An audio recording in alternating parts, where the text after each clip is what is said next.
محترم ناظرین السلام علیکم۔ پروگرام ادب ادیب کے ساتھ آپ کا میزبان عبدالرحمن مومن حاضر ہے۔ ناظرین، ادب ادیب میں ہم آپ کی ملاقات ادب کے شعبے سے وابستہ شخصیات سے کرواتے ہیں۔ آپ ان کا ادب سنتے ہیں، ان کی شاعری سنتے ہیں اور ان کی زندگی سے متعلق ہم کچھ باتیں کرتے ہیں جو آپ یقیناً سنتے ہیں۔ آج ہمارے ساتھ اسٹوڈیوز میں جو شخصیت تشریف فرما ہے وہ ادب کا مستقبل ہیں، شاعری کا مستقبل ہیں اور بہت کم عمری ہی سے ادب سے اپنا تعلق قائم کر چکے ہیں۔ نوجوان شاعر ہیں اور ادب کے سنجیدہ قاری ہیں۔ میں زیادہ ان کی تمہید یا کوئی اور بات کرنے سے پہلے میں چاہتا ہوں کہ آپ کو ان سے ملواؤں اور ان کی زندگی سے متعلق ہم باتیں کریں اور ان کی شاعری بھی سنیں۔ میری مراد ہے محترم باقر مہدی۔ السلام علیکم۔ وعلیکم السلام۔ کیسے مزاج ہیں؟ الحمدللہ، آپ کیسے ہیں؟ الحمدللہ میں بالکل ٹھیک۔ گفتگو کا آغاز ہم کرتے ہیں بچپن سے، بچپن کیسا گزرا یا ادب کی طرف کیسے آ گئے؟ ویسے یہ سوال ایک شاعر سے تو عجیب سا معلوم ہوتا ہے کہ شاعری کیسے کرنے لگے، شاعری کی طرف کیسے آ گئے؟ ادب سے آپ کا تعلق کیسے قائم ہوا؟ ادب کی طرف رجحان گھر کے ماحول کی وجہ سے ہوا۔ میرے بڑے بھائی جو تھے کتابیں پڑھنے کے شوقین ہیں، تو اس زمانے میں شاید ہم بھی اتنے پرانے ہو گئے ہیں اب کہ ہم نے وہ زمانہ دیکھا ہے جب محلے میں چھوٹی چھوٹی دکانوں میں قائم لائبریریاں ہوتی تھیں اور وہاں سے کرائے پہ کتاب مل جاتی تھی ایک دن کے لیے۔ تو 3 روپے کرائے پہ ایک دن کے لیے کتاب ملتی تھی۔ تو میرے بھائی یا میرے والد صاحب وہ بھی ناول پڑھنے کے شوقین تھے، تو وہ ان کی وجہ سے مجھے بھی انہوں نے شوق دلایا اور عمر عیار کی کہانیاں اور داستان امیر حمزہ کی تلخیص جو پہلے ملتی تھی، یہ چیزیں گھر پڑھنے لگیں۔ بالکل چھوٹی چھوٹی سی بھی اور بڑی بڑی بھی، جو مطلب ایک کتابی صورت میں پراپر ہوتی تھیں۔ تو یہ پہلی دوسری جماعت کی بات ہے۔ پھر اس سے تھوڑی سی ترقی ہوئی ہمارے خیال میں، ہمیں لگتا ہے اب ہم بڑے ہو گئے تو ہم انسپیکٹر جمشید سیریز اور پھر عمران سیریز اور یہ چیزیں پڑھنے لگے۔ اس طرح سے ایک ریڈنگ کا تھا۔ یا اسکول سے میں آتا تھا پہلی دوسری کلاس میں، امی کام کر رہی ہوتی تھیں گھر میں، برتن دھو رہی ہیں، کپڑے دھو رہی ہیں، میں ان کے پاس بیٹھ گیا کہ یہ بتا دیں کیا لکھا ہے۔ تو اس طرح سے جو ہے وہ ایک ریڈنگ کا یا پڑھنے کا جو ہے میں کی طرف رجحان رہا اور سیکھا بھی، پڑھنا بہتر طریقے سے آ بھی گیا۔ تو اس طرح سے بنیاد پڑی۔ پھر اسکول میں ہی بھائی نے تقریریں کروانا شروع کر دی کہ بھائی تقریر لکھ کے دی، تو اس میں پہلی دفعہ شعر پڑھے کہ بھائی یہ شعر یوم حسین ہو رہا ہے اس کے لیے شعر پڑھ رہے ہیں، یوم آزادی ہے اس کے لیے تقریر کر رہے ہیں، شعر پڑھ رہے ہیں۔ تو یوں شعروں سے آشنائی ہوئی۔ پھر میرے بھائی نے جب مجھے یہ بنیادیں کھڑی کر دیں تو اسکول میں میرے ایک استاد تھے، وکیل ناصر نام تھا ان کا، اللہ میاں ان کو غریق رحمت کرے۔ تو انہوں نے مجھے، ان کی تحریریں بہت لاجواب ہوتی تھیں، انہوں نے مجھے بولنا سکھایا اور بہت انہوں نے مجھے اس کے آگے بڑھایا۔ اور تو وہ جو مجھے لکھ کے بھی دیتے تھے چیزیں یا مجھ سے پڑھواتے تھے، یا شعر صحیح طریقے سے پڑھتے کیسے ہیں، اور اچھے ادب سے انہوں نے مجھے تقریروں کے ذریعے متعارف کرا دیا۔ اس وقت میں جانتا نہیں تھا کہ یہ شعر سلیم احمد کا شعر ہے کہ وہ صحرا میں اذان دے رہا ہوں اگر میں تقریر میں آ رہا ہے کہ شاید کوئی بندہ خدا آ جائے۔ اب میں کتاب پڑھتا ہوں تو میں کہتا ہوں کہ میرے استاد کا کتنا مطالعہ تھا، وہ کس کس کی چیزوں سے انہوں نے مجھے متعارف نہیں کرایا۔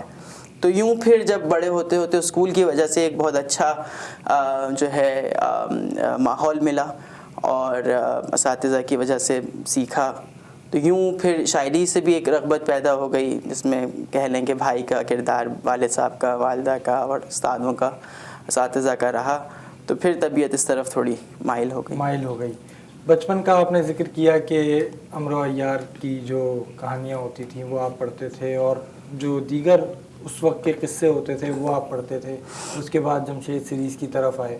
تو یہ جو آپ ادب پڑھ رہے تھے، یہ خود شوق سے پڑھ رہے تھے یا اس طرف بھی کوئی لایا؟ اور آج ہم دیکھتے ہیں کہ اس ادب کو ہمارے ارد گرد لوگ ادب بھی نہیں سمجھتے اور ظاہر ہے اس کا مزاج ذرا مختلف ہوتا ہے۔ تو آپ اس ادب کو کتنا اہم سمجھتے ہیں؟ کسی بچے کی تربیت میں یہ کیا کردار ادا کرتا ہے؟ میرے خیال میں دیکھیں، میں نے یہ بہت میری تربیت میں تو بڑا اس کا کردار رہا، وہ اس طرح سے کہ اردو کی طرف رغبت مجھے اسی نے دلائی۔ مزہ آتا تھا تو پڑھتے تھے یہ کہانیاں۔ بالکل یہ بات بالکل درست ہے کہ بھائی نے، والدین نے شوق دلایا کہ پڑھو، لیکن جب پڑھنا شروع کیا تو خود اس میں ایسی کشش تھی کہ وہ رکھتے ہی نہیں تھے, کتاب نہیں رکھی جاتی تھی اور اس میں مزہ آتا تھا.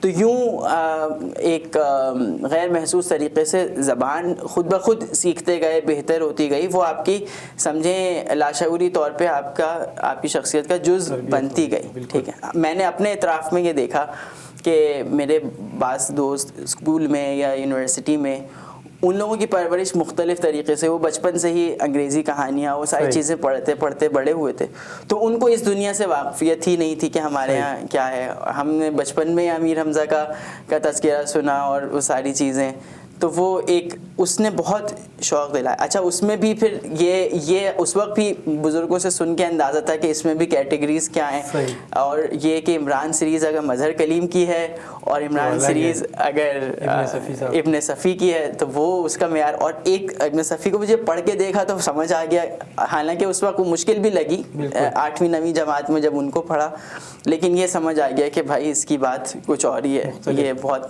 تو یہ ادب بھی ابتدا میں تو آپ بچے کی توجہ جذب کرنے کے لیے جب اس طرح کی چیزیں پڑھائیں گے, انگریزی میں بھی یہی ہوتا ہے. اینٹ بلائٹن کی جب کہانیاں بچے پڑھتے ہیں انگریزی میں, سیکرٹ 7 یا فیمس 5, تو اسی سے راغب ہوتے ہیں. تو ہمارے یہاں بھی یہ چیز ہے جو کہ بہت ایک اچھا طریقہ ہو سکتا ہے بچوں کی دلچسپی ریڈنگ میں پیدا کرنے کے لیے. اچھا, اب ڈیبیٹ کی طرف آتے ہیں. آپ نے بتایا کہ آپ پھر لڑکپن میں جب داخل ہوئے اور کالج میں گئے یا میٹرک کے وہ زمانے میں بھی آپ تقریر کرنے کی طرف آ گئے اور آپ نے تقریریں کی. آپ کی شخصیت میں یا ہم نے آپ کو جتنا دیکھا اس سے یہ بات نہیں ظاہر ہوتی کہ آپ ایک مقرر ہیں یا آپ ایک زمانے میں مقرر رہے. تو آپ کو یہ جو میدان تھا اس میں کتنی کامیابی ملی, اور آپ کیا سمجھتے ہیں کہ ایک جو مقرر ہے وہ ہم دیکھتے ہیں کہ اتنا زیادہ کتابوں کی طرف نہیں رہتا, وہ صرف بات کرتا ہے. آپ نے کیا دیکھا؟ مجھے اس طرف جو لے کے آنے والے تھے وہ میرے بڑے بھائی تھے. ایک یہ چیز تھی کہ اسکول میں اگر آپ اساتذہ کی نظروں میں ہوں تو وہ آپ کو سیکھنے کے مواقع زیادہ ملتے ہیں, آپ کو ایکسپوجر زیادہ ملتا ہے اسکول کی. اگر کہیں نمائندگی کرنے کا موقع مل جائے تو بہت کچھ آپ سیکھتے ہیں, حاصل کرتے ہیں, آگے بڑھنے کے مواقع. تو بھائی نے جو ہے سکھایا تقریر کرنا. پھر استاد نے جب سے اساتذہ نے ہاتھ پکڑ لیا دیکھ کے کہ کوئی اس کے اندر مادہ کچھ نظر آتا ہے, پھر انہوں نے تربیت کی تو اس سے بہت کچھ سیکھا. لیکن خوش قسمتی میری یہ تھی کہ وہ جو استاد مجھے تقریر سکھانے والے بھی ملے ان کا اپنا رشتہ کتاب سے بہت گہرا تھا. تو ان کی طرف سے یہ تربیت ملی تھی کہ کس طرح سے انسان کی شخصیت پروان چڑھتی ہے اور بولنے کے لیے بھی اچھا پڑھنا ضروری ہے.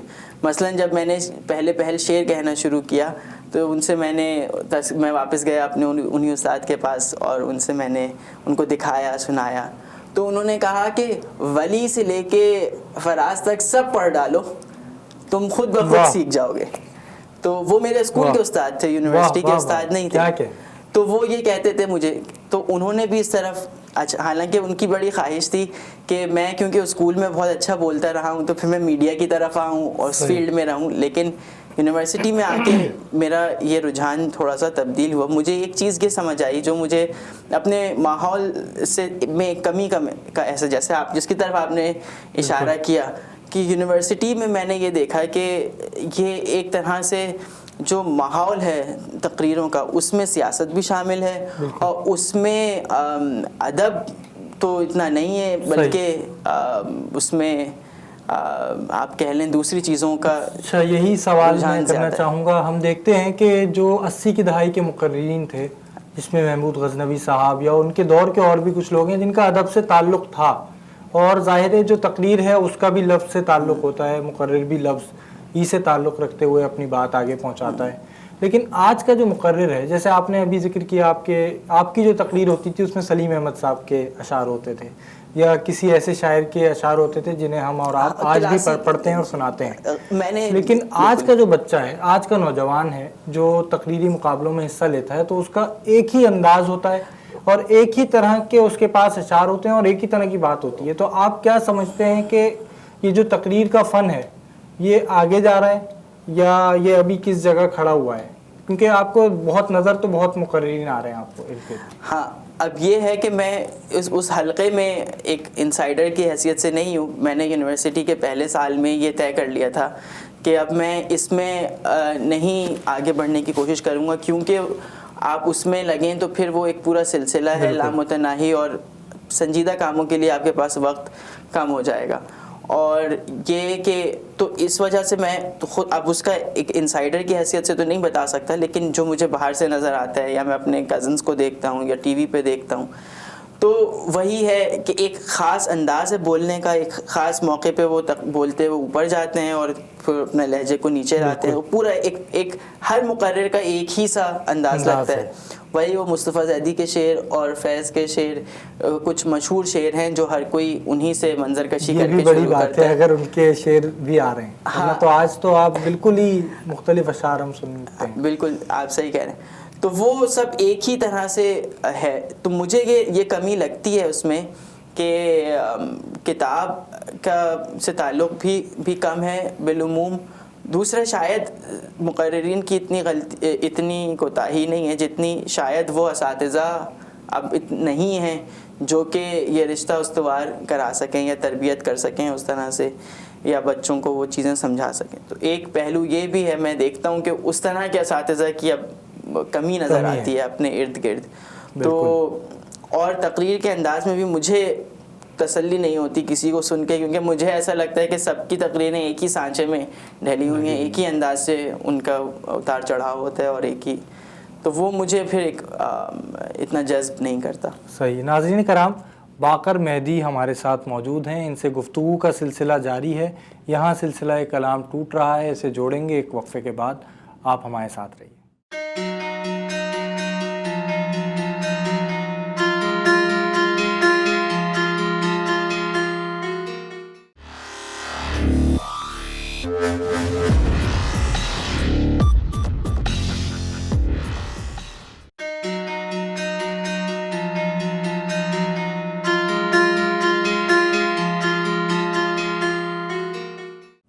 محترم ناظرین, پروگرام ادب ادیب میں وقفے کے بعد خوش آمدید.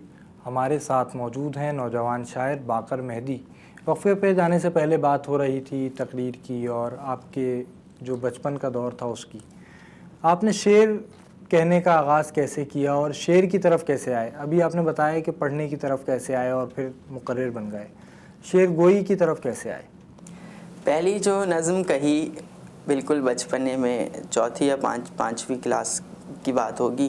اسکول میں ایک ٹیچر نے کلاس میں آگے اعلان کیا کہ اسکول کا رسالہ چھپنے والا ہے, تو بچے جو ہیں وہ اپنی تحریریں جمع کرائیں اسکول کے رسالے کے لیے. تو ہمیں بھی شوق ہوا اور میں نے ایک نظم لکھی, وہی ایک بچکانہ سی بچوں کے جیسے بچے لکھتے ہیں, اور اپنے والد صاحب کو دکھائی. انہوں نے اس میں تھوڑی سی اصلاح بھی کی اور میں نے وہ نظم دے دی اسکول کے رسالے. اب مجھے یاد نہیں وہ چھپی تھی یا نہیں, شاید نہیں چھپی تھی, لیکن بہرحال وہ ابتدا تھی. اور پھر اس کے بعد 5ویں 6ٹھی 7ویں جماعت میں ایسے ہی کبھی ایک چھوٹی سی نظم لکھ لی یہاں وہاں, اس طرح سے وہ سلسلہ رہا. پھر یہ تھوڑا سا پڑھائی میں مصروفیت کی وجہ سے اور بعض چیزوں کی وجہ سے شاید خود ہی یہ تھوڑا سلسلہ ٹھہر گیا. اور پھر تقریباً انٹر کے زمانے میں جو ہے اس کے ختم ہونے کے بعد جب یونیورسٹی شروع ہونے والی تھی اس وقت کوئی ایک آدھ چیز ہو گئی ہے کبھی بیچ میں. تو لیکن میں اپنے آپ کو شاعر کی حیثیت سے دیکھتا نہیں تھا, سمجھتا نہیں تھا کہ میں کوئی لکھنے والا ہوں, تو کبھی ہو جاتا ہے.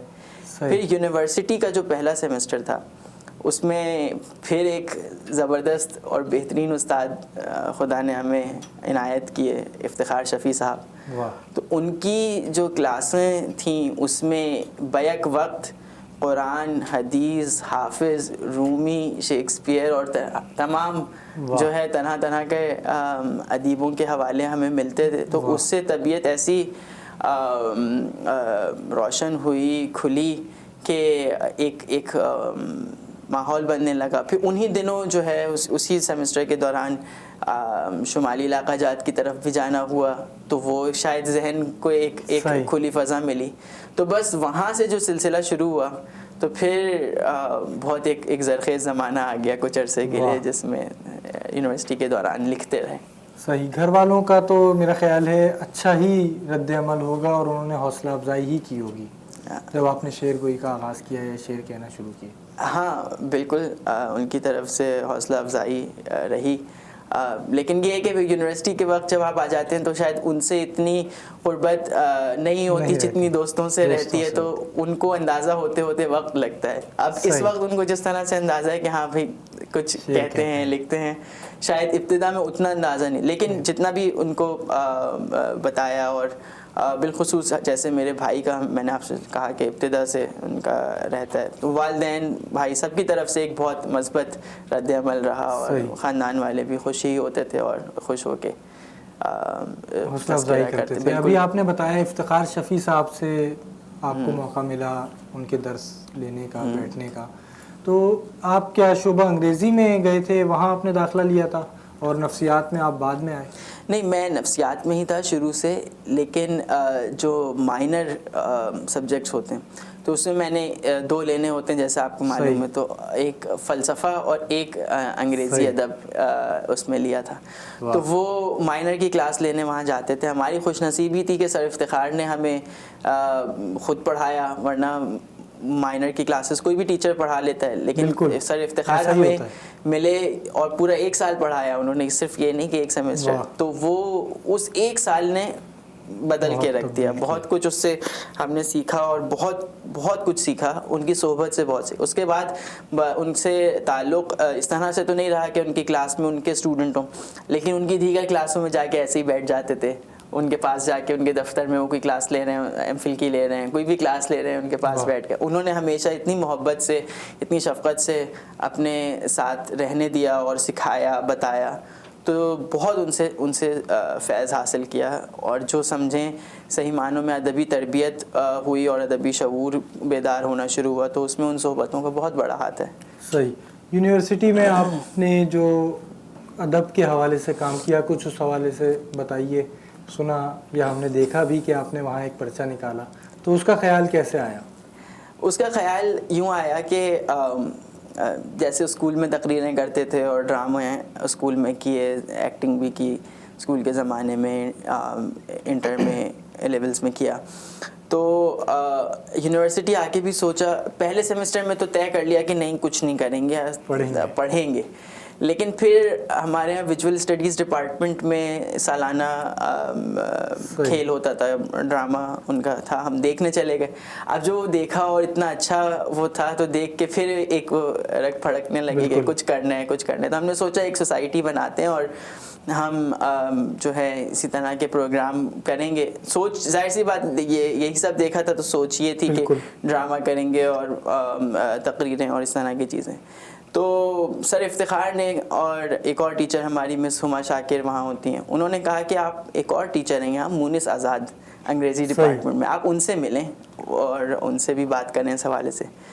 تو مونس صاحب ہمیں اس وقت پڑھاتے نہیں تھے, اور میں نے کبھی بھی ان سے باقاعدہ کلاس میں نہیں پڑھا, لیکن انہوں نے, وہ نوجوان ٹیچر تھے اور ہیں بھی ابھی شعبہ انگریزی میں, انہوں نے کہا کہ دیکھو یہ سب جو تم کہہ رہے ہو یہ ابھی واضح نہیں ہے کہ ہوگا کیسے, اس میں یہ مسائل ہیں, مالی مشکلات ہیں, اور تو میں یہ تمہیں مشورہ دوں گا کہ یہ سارے کام کرنے کے بجائے پہلے تم لوگ باقاعدگی سے ملنا شروع کرو اور پڑھنا شروع کرو. تو کچھ پڑھو, تم جیسے تم لکھتے ہو, تمہارے دوست لکھتے ہیں, وہ اپنی تحریریں لائیں, مل کے پڑھو, پھر اس پہ جو ہے ایک دوسرے کو اپنے فیڈ بیک دو اور ڈسکشن کرو اس پہ, اور پھر اسی طرح ادب کی چیزیں شہ پارے پڑھو اور ڈسکشن کرو, اس کے اوپر بحث کرو. تو یوں ایک سیکھنے کا سلسلہ. تو انہوں نے یہ راہ دکھائی, تو ہمیں سمجھ بھی آئی کہ ہاں یہ اس میں ہمارے سیکھنے کے مواقع زیادہ ہیں, اور یہ ایک نئی چیز ہے ہمارے لیے جو ہم نے پہلے نہیں کی. تو پھر انہوں نے نہ صرف یہ کہ راہ بتائی بلکہ قدم قدم پہ ساتھ رہے, پہلی میٹنگ دوسری میٹنگ. تو ہم نے یعنی یونیورسٹی کے پہلے سال کے نصف ہو جانے کے بعد یہ سلسلہ شروع کیا. تو ہم ہر 2 ہفتے میں ملتے تھے, اور اس میں ایسا ہوتا تھا کہ ہم کسی ادیب کی چیزیں پڑھتے تھے, اردو انگریزی دونوں, اور اپنی لکھی ہوئی کوئی چیز بھی شیئر کرتے تھے. تو ہمیں نوجوان لکھنے والوں کو آڈینس بھی مل جاتی تھی, اس پہ ڈسکشن ہو کے اس کی خامیاں اور خوبیاں بھی سمجھ آتی تھیں, اور ادب بھی پڑھتے تھے, ذہن بھی کھلتا. تو جب یہ سلسلہ ایک سیمسٹر تک چلا تو ایک دفعہ لمس جانا ہوا, وہاں پہ ایک مقابلہ ہی تھا میڈیا سے ریلیٹڈ, تو اس میں طرح طرح کی چیزیں تھیں. جرنلزم ان کی سوسائٹی ہے اس نے کرایا تھا. تو وہاں ایک اس کا پہلو یہ بھی تھا کہ آپ ان 4 دنوں کے پہ مبنی یا 2 پہ کی سرگرمیوں پہ مبنی 4 صفحے کا یا 2 صفحے کا ایک چھوٹا سا رسالہ نکالیں. صحیح. تو وہیں پہ رہتے ہوئے, یہ بھی مقابلے کا حصہ تھا. وہ تو ہم اس وقت نہیں کر سکے, اسی وقت وہ 2-4 گھنٹے یا جو بھی وقت تھا اس میں, وہ 2 دن وہاں تھے جب ٹھہرایا تھا اسی میں, تو وہ تو ہم نہیں کر سکے, ہمیں اندازہ اتنا نہیں تھا. لیکن وہاں سے واپسی میں جب آ رہے تھے اور ٹرین میں بیٹھے تھے تو یہ خیال آیا کہ وہاں 2 دن میں یہ کام کرنا تھا اور انہوں نے ہمیں کچھ سکھایا بھی. تو ہم جو یہ ملتے ہیں اور تحریریں ایک دوسرے کی پڑھتے ہیں, تو کیوں نہ ہم اسے چھاپنا شروع کریں, اور 2 ہفتے میں ہم ملتے ہیں تو ہم 2 ہفتے میں تو یہ کر سکتے ہیں کام, تھوڑا تھوڑا چھوٹا سا 2 صفحوں کا 4 صفحوں. تو یوں اس رسالے کی بنیاد پڑی جس کا نام ہم نے ذوق رکھا. اور الحمدللہ پھر وہ یونیورسٹی کے 4 سالوں میں ہم نکالتے رہے, اور رفتہ رفتہ اس میں جو ہے اضافہ بھی ہوتا گیا, صفحوں میں بھی اور لکھنے والوں میں, اور معیار میں بھی بہتری آئی. تو اب پچھلا شمارہ ہم نے, جس کو اب کچھ وقت ہو گیا ہے, کتابی صورت میں ہم نے نکالا, اور اس کے ذریعے ہمیں بہت کچھ سیکھنے کو ملا. صحیح. تو ابھی وہ رسالہ کہاں ہے اور آگے اس کا کیا امکان ہے, آگے بھی اس کو شائع ہونا ہے؟ ابھی آپ نے وہی سوال کیا جو ہمارے مسلسل دوست پوچھ رہے ہیں کہ وہ رسالہ ابھی اس کا اگلا شمارہ جو ہے وہ تیاری کے مراحل میں ہے. پچھلے شمارے میں اور اس شمارے میں تھوڑا سا وقفہ جو ہے وہ زیادہ ہو گیا. اس کی وجہ یہ ہے کہ زندگی میں ایسی تبدیلیاں آئیں جس میں وہ ایک فراغت اس طرح سے ذہنی نہیں تھی کہ نئی نوکری کا آغاز, ساتھ میں شادی کا مرحلہ, پھر پڑھائی ختم ہو کے اور ایک وہ زندگی کا, تو اس میں تھوڑا سا وقفہ اس طرح سے آیا ہے. لیکن اس کا اگلا شمارہ جو کہ 19واں شمارہ ہے انشاءاللہ وہ مکمل ہونے کے مراحل میں ہے, اور ہماری کوشش ہے کہ انشاءاللہ آئندہ 1-2 مہینوں میں ہم اس کو شائع کریں. اور مستقبل کا ہمارا ارادہ یہی ہے کہ جس طرح یہ سلسلہ چلتا رہے, اور ہماری نظر میں جو رسالے ہیں جن سے ہم نے سیکھا بھی اور ہم چاہتے ہیں کہ ان کے جیسا کام کر سکیں, بالخصوص آج جس طرح کا رسالہ ہے, اور دنیا زاد اور دوسرے جو رسالے ہیں, آصف صاحب, اجمل کمال صاحب, ان لوگوں سے ہم نے سیکھا بھی, اور چاہتے ہیں کہ اپنے ان بزرگوں کے نقش قدم پہ چلیں اور کچھ نہ کچھ کر سکیں. اچھا, ایک اور سوال کہ یہ چونکہ جامعہ کراچی سے شروع ہوا اور اس میں ابتدا میں نوجوان آپ کے دوستوں کی, طالب علموں کی تخلیقات شائع ہوئیں, تو آئندہ بھی اس کو طالب علموں تک ہی رکھنے کا ارادہ ہے, یا طالب علموں کے ساتھ ساتھ ان کو موقع دینا ہے, اور ان کو کتنا موقع دینا ہے, اور دیگر ادیبوں کے لیے اس میں کتنی جگہ ہوگی؟ ہماری کوشش یہی ہے کہ ہمارے دونوں پہلو ساتھ ساتھ چلیں. اس میں یہ کہ نوجوان لکھنے والے بھی آئیں اور سینئر ادیب بھی آئیں. البتہ ہماری توجہ یہی ہے کہ نئے نام اور نئے چہرے زیادہ اس میں آئیں. جو لوگ مثال کے طور پہ بہت عرصے سے ہر طرف شائع ہوتے رہے ہیں اور لوگ واقف ہیں, ان کے کام سے زیادہ ہماری خواہش ہے کہ ان لوگوں کے کام ہم شائع کریں, معیاری کام جو نہیں اتنا شائع نہیں ہوئے, اور جو ابھی جن کے اٹھان کے دن ہیں اور ابھرتے ہوئے. تو انگریزی میں بھی اور اردو میں بھی ہم دونوں چیزیں ساتھ ساتھ اس طرح سے شائع کرتے ہیں, اور کوشش یہ ہے کہ یونیورسٹی سے تعلق قائم رہے. ہم نے ایک چیز یہ بھی شروع کی کہ ایک اس رسالے کا ایک ذیلی رسالہ مخصوص کر کے صرف یونیورسٹی کے اساتذہ سے, وہ ہم نے ایک اپنے جونیئرز کو یہ راہ دکھائی کہ بھائی اسی سے منسلک یہ ایک ذیلی رسالہ تم لوگ شروع کرو جس میں اسٹوڈنٹس کا صرف اسٹوڈنٹس کا رہے. تو وہ بھی ساتھ ساتھ چل رہا ہے, اور اس کے بھی 4-5 شمارے شائع ہو چکے ہیں.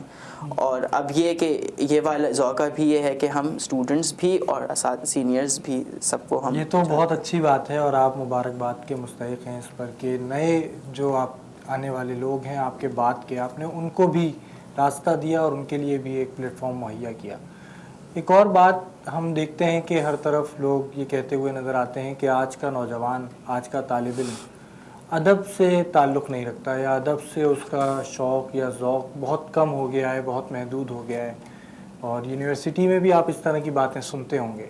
آپ کا چونکہ تعلق رہا ہے نوجوانوں سے, آپ نے ان کے ساتھ وقت گزارا اور ادب کے حوالے سے ان سے تعلق قائم کیا, تو آپ کیا سمجھتے ہیں آج کا نوجوان ادب سے کتنا متعلق ہے, اور جو شکایت ہے وہ کتنی درست ہے یا کتنی غلط؟ دیکھیں, بات صرف نوجوانوں سے متعلق نہیں ہے. ہم افتخار شفیع صاحب کہتے ہیں کہ اگر 90 کی دہائی تک کی بات کریں تو ایسا لگتا تھا کہ فضا میں بھی ادب ہے. شہر سے جو ہے وہ ادبی فضا جو ہے نا وہ ایک طرح سے اب معدوم ہو گئی ہے. صحیح. تو اس کا جو اثر ہے وہ صرف نوجوانوں پہ نہیں ہے بلکہ بزرگوں پہ بھی ہے. گھروں کا ماحول تبدیل ہو گیا ہے, تو اس طرح سے وہ چیزیں اب زبان زد عام نہیں ہیں جو 30 سال 40 سال 50 سال پہلے ہوتی تھیں اس طرح سے. تو ایک تو یہ عمومی تنزلی ہمارے معاشرے میں آئی ہے, نوجوانوں میں بھی اس کا اثرات بہت نمایاں ہیں. لیکن جب تک ہم اپنے محدود حلقے میں رہتے ہیں تو ہمیں یہی لگتا ہے کہ صورتحال بہت بری ہے, کوئی نہیں ہے, بس ہم ہی ہیں شاید جو پڑھ رہے ہیں. لیکن جب ذرا سا اس کنویں سے باہر آتے ہیں اور دیکھتے ہیں ادھر ادھر تو ہمیں نظر آتا ہے کہ اچھا نہیں, جیسے ہمارا ایک چھوٹا سا حلقہ ہے ایسے بہت سے چھوٹے چھوٹے حلقے بہت سی جگہوں پہ موجود ہیں, اور بہت سے نوجوان ہیں جو کام کر رہے ہیں اور بہت قابل ہیں اور بہت کچھ کر رہے ہیں, ہم تو کچھ نہیں ہیں ان کے آگے. تو پھر یہ آپ کو احساس ہوتا ہے کہ نہیں, ایسا نہیں ہے کہ نوجوانوں میں یہ شعور نہیں ہے, اندھیرا نہیں ہے, روشنی بھی ہے. بالکل ہے. اور اب تو آج کل ایسی فضا لگ رہی ہے کہ شاید یہ روشنی مزید پھیل رہی ہے اور بڑھ رہی ہے, اور دوبارہ ایک آپ کہہ لیں جیسے ایک فضا بنتی جا رہی ہے جس میں فیس بک کا بھی کردار ہے. ہمیں مثلا میں خود تو اپنی بہت چیزیں نہیں لکھتا فیس بک پہ, لیکن میں نے فیس بک کے ذریعے یہ مجھے اندازہ ہوا کہ پورے پاکستان کا ادبی نقشہ کیا ہے, کون کہاں بیٹھا ہوا ہے, کیا کام کر رہا ہے, کیا لکھ رہا ہے, اور دنیا بھر میں بھی اردو کا کیا صورتحال ہے. تو ایسا نہیں ہے کہ ہم صرف ایک محدود کونے میں ہیں, بلکہ بہت نوجوان ہیں جو بہت اچھا کام کر رہے ہیں اور ان کو اس سے بہت رغبت ہے. صحیح. ناظرین کرام, باقر مہدی صاحب کی گفتگو آپ سن رہے ہیں, اور یقیناً گفتگو میں وقت گزرنے کا احساس ہی نہیں ہو رہا. دوسرا وقفہ آ گیا ہے اور ابھی تک ہم نے ان سے شاعری نہیں سنی. شاعری بھی سنیں گے اور کچھ باتیں مزید کریں گے, لیکن ایک وقفے کے بعد آپ ہمارے ساتھ رہیے.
محترم ناظرین, پروگرام ادب ادیب میں وقفے کے بعد خوش آمدید. ہمارے ساتھ موجود ہیں نوجوان شاعر باقر مہدی.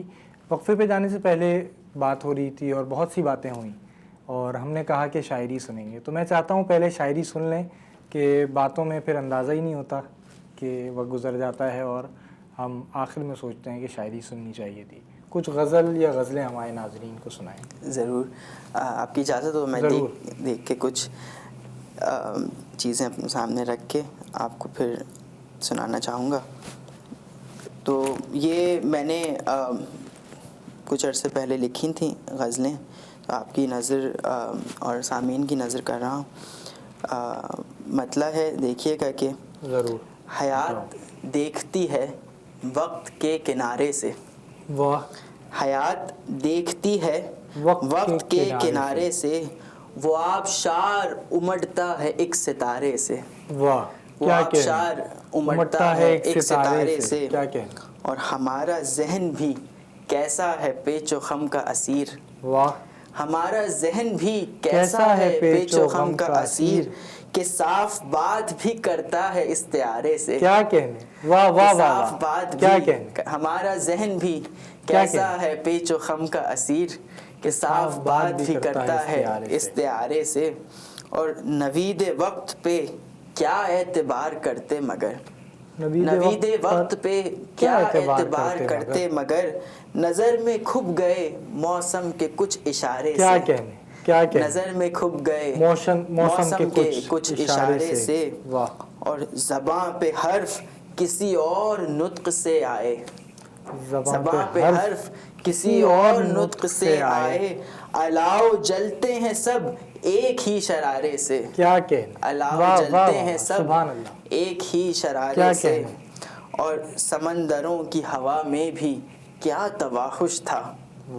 سمندروں کی ہوا میں بھی کیا توحش تھا کہ بار بار پٹکتی تھی سر کنارے سے. کہ بار بار پٹکتی تھی سر کنارے سے. حیات دیکھتی ہے وقت کے کنارے سے. وہ آبشار امٹتا ہے ایک ستارے سے. ایک اور غزل کا مطلع ہے کہ وفور گل بھی حریف رخ خزاں نہ ہوا. وفور گل بھی حریف رخ خزاں نہ ہوا.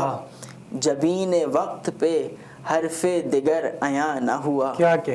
جبین وقت پہ حرف دگر عیاں نہ ہوا. اور یہ ادعا بھی نہیں ہے کہ ہم مسافر ہیں.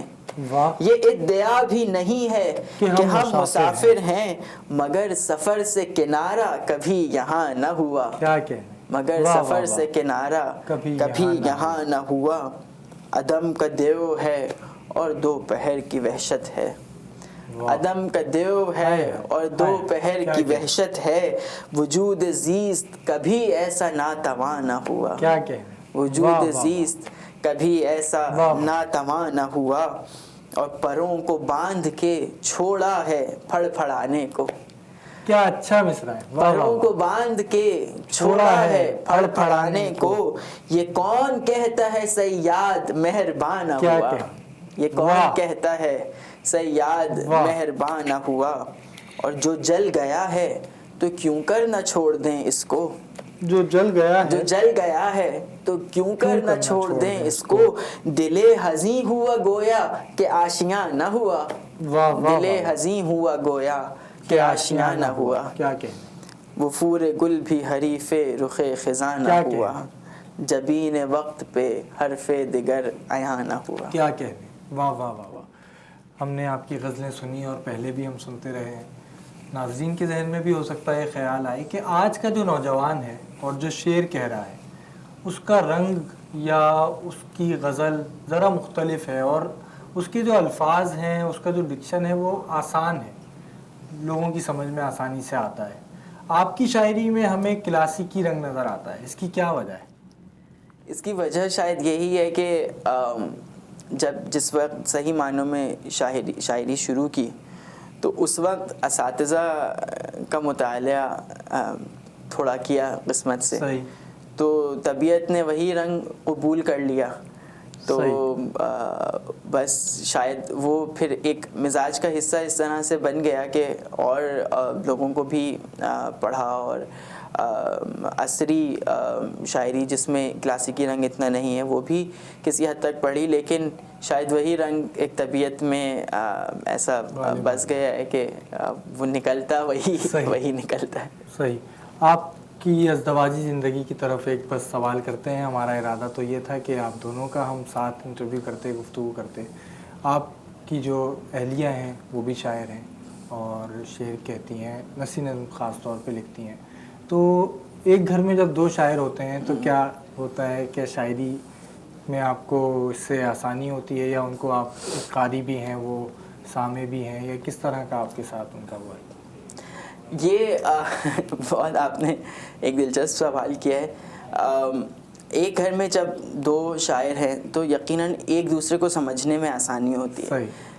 مثلاً اگر ایک تخلیقی عمل کے لیے جو ایک تنہائی چاہیے ہوتی ہے, ایک آسودگی چاہیے ہوتی ہے مثال کے طور پہ, تو کوئی اگر اس تجربے سے نہیں گزرا ہے تو وہ اپنے ساتھی کی اس طلب کو شاید نہ سمجھ سکے. تو اگر ان کو میری اہلیہ کچھ کسی تخلیقی عمل سے گزر رہی ہیں تو مجھے اندازہ ہے کہ مجھے اس وقت ان کے ساتھ کس طرح سے رکھنا ہے، ان کو اسپیس دینی ہے اور ان کو فیسیلیٹیٹ کرنا ہے. اور اگر میں کسی تخلیقی عمل سے گزر رہا ہوں تو وہ مجھے میری اس کیفیت کو سمجھتی ہیں اور فیسیلیٹیٹ کرتی ہیں. اور پھر یہ کہ ایک دوسرے کو یقیناً ایک دوسرے کو اپنی چیزیں سنانے سے زیادہ یہ کہ ایک دوسرے کے ساتھ پڑھنے کا عمل اور سیکھنے کا جو عمل ہے ایک ساتھ، اور ان کا تعلق انگریزی ادب سے بھی بہت گہرا ہے، تو ان سے یہ کچھ سیکھنے کو بھی اور اس کے بارے میں سمجھنے اور پڑھنے کا بھی مواقع ملتے ہیں. اور میرا جو تعلق اردو کی کلاسیک سے زیادہ ہے تو وہ اس سے استفادہ کر رہے ہوتے ہیں، تو ہم مل کے ایک دوسرے کے کو سکھانے والے بھی بن جاتے ہیں، سننے والے بھی بن جاتے ہیں. تو اس سے ایک بڑا ایک اچھا خوشگوار تجربہ ہے یہ. اللہ تعالیٰ خوشگوار ہی رکھے، سلامت رکھے. کتاب آپ کی کب شائع ہو رہی ہے یا مجموعے کی صورتحال یہ ہے کہ اپنی کچھ منتشر چیزیں جمع تو کی ہیں، لیکن ان کو ترتیب دینا اور اس میں سے انتخاب کرنا یہ ایک بڑا مرحلہ ہے جو ابھی درپیش ہے. تو خدا نے چاہا تو یہ جلد مستقبل قریب میں خواہش ہے کہ یہ کام ہو جائے. تو جو کچھ ابھی تک کی چیزیں ہیں وہ شائع ہو کے ایک طرف ہو جائیں، پھر جیسے افضال صاحب کہتے ہیں کہ آپ نئے کام سوچیں، آگے کی طرف سوچیں. تو یہ سلسلہ ہے اس کا. امید ہے جلد ہم آپ کا مجموعہ دیکھیں گے. آخر میں کوئی پیغام ہمارے ناظرین کو دیجیے. پیغام میں کیا دوں، اتنا میری حیثیت نہیں کہ میں کوئی خاص پیغام دوں، لیکن نوجوان طبقے کو اور خصوصاً والدین کو یہ پیغام دینا چاہوں گا کہ کتاب سے دوستی اگر کم عمری میں ہی بچوں کو سکھا دی جائے تو وہ زندگی بھر ان کا ساتھ دیتی ہے، اور ان کی تربیت، نشو و نما، معاشرتی اعتبار سے بھی اور معاشی اعتبار سے بھی وہ یہ کنسیڈریشن بھی ہمارے لیے آج کے معاشرے میں بہت اہم ہو گئی ہے کہ اس سے کیا فائدہ ہوگا، کیا نوکری ملے گی، کیا نوکری میں مواقع ملیں گے. تو اگر آپ اس کو یوں سوچیں تو اس اعتبار سے بھی وہ ہمیشہ فائدہ ہی دے کے جاتی ہے. تو کتابوں کی محبت بچوں میں پیدا کریں، اور اگر آپ کو بچپن میں وہ ماحول نہیں بھی ملا تو خود کوشش کر کے اپنے آنے والوں کے لیے بھی اور خود اپنے لیے بھی اس ماحول کو پیدا کریں. کتاب سے تعلق جب بھی بڑھے گا معاشرہ جو ہے وہ بہتری کی طرف جائے گا. بس میرا یہی پیغام ہے کہ کتاب سے آپ کا کہ آپ دوستی کیجیے. ناظرین کرام، کوئی رفیق نہیں ہے کتاب سے بہتر. باقر مہدی صاحب کی آپ نے گفتگو ملاحظہ کی، اور یقیناً آپ نے ان کی گفتگو میں، ان کی شاعری میں ادب کا اور شاعری کا مستقبل دیکھا ہوگا جو روشن ہے. آئندہ بھی ہم آپ کو ایسی ہی ادبی شخصیات سے ملواتے رہیں گے، اس امید اور دعا کے ساتھ کہ ادب اور ادیب ترقی کرتے رہیں. آپ کا میزبان عبدالرحمن مومن آپ سے اجازت چاہتا ہے. اللہ حافظ.